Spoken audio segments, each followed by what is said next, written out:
Hi there, Erin from Crafts Everywhere here today. I am going to be talking about 3 different techniques to add to my beginning knitter series today. We are going to talk about the first one is going to be joining to work in the round, and the second one is going to be ribbing, and then the third one will be decreases. So we're going to talk about those 3 things today. And I have already got some stitches cast on so we can join to work in the round. And I am going to be using these fun new needles from Clover today. They did an update on their bamboo knitting needles, and so I am going to use some of those, and they are color coded. If you see here on the tip, they've got you can tell what size they are by the color code, and then they've got this smooth join and flexible cords, so they're pretty awesome. We're going to check those out today too, because they sent me a couple pairs to work with. All right, so here I have I think I cast on 84 stitches. I can't remember. Gotta get my tail out of here. I left it way too long. All right, so you want to make sure you don't grab your tail, because you'll make that mistake many times and then have to go back. But I'm making sure that I have my working yarn here, not my tail. And then you want to just scooch the stitches so they're covering your needles here. And then you'll be grabbing your working yarn in your right hand. And then you will just be going into the stitch as if to knit the first one. So that would be the first stitch that you cast on. Go in as if to knit. And then you'll knit that stitch, and then make sure it's pulled tight. And then that is all there is to joining in the round. And then, you know, if I had planned ahead, I would have put a stitch marker here too, so that will be where you will want your stitch marker to go. And then you will just continue working in your pattern.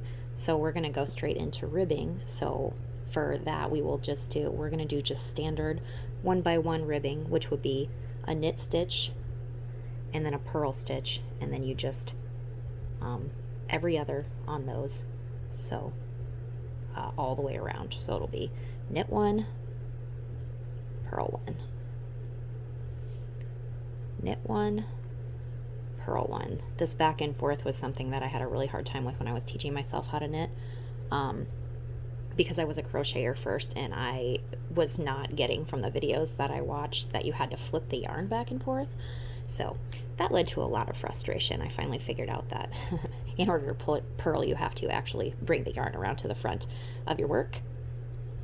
And then you'll just be repeating that over and over all the way to the end.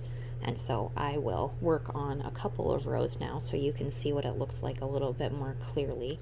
All right. So I've worked almost 3 rounds of ribbing, so you can really see now what it looks like, and it'll look like the same on the other side.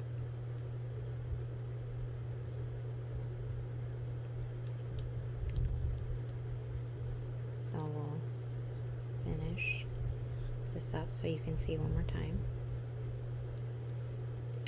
So you're going to be knitting 1,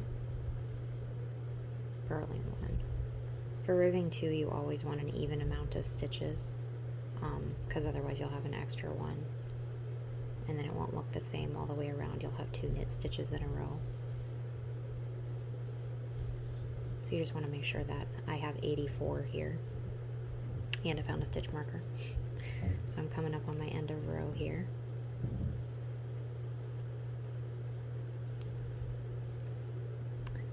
There it is, and you'll just slip your marker, and then you'll keep working on the ribbing, and it will look like that. And then I'm going to knit a couple of rounds of stockinette, and then we will work on decreases. Okay, I've finished a few rounds of stockinette, so it looks like this. So we've got the ribbing below here, and then a few rounds of stockinette, and now we're going to talk about decreasing. For decreases, you'll use those when you want to make something smaller, so you'll use it like for tops of hats, for example, to close the hat up. This is just a regular knit 2 together. You'll stick your needle in as if to knit, but you'll just go through 2 stitches instead of 1. And that gets you your decrease. Now we'll show the decrease again.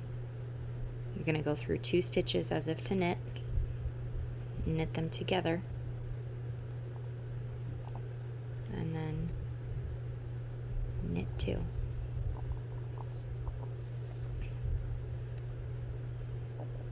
Knit 2 together, and then knit 2.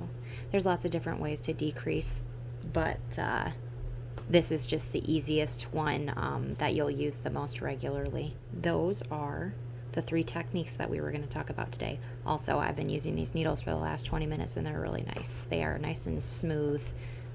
There's no like bump here that the yarn gets stuck on sometimes, you know, on some needles. And they are very smooth and nice to work with. All right, hope you enjoyed the video. You can check out the needles on the Clover website, and I'll see you next time.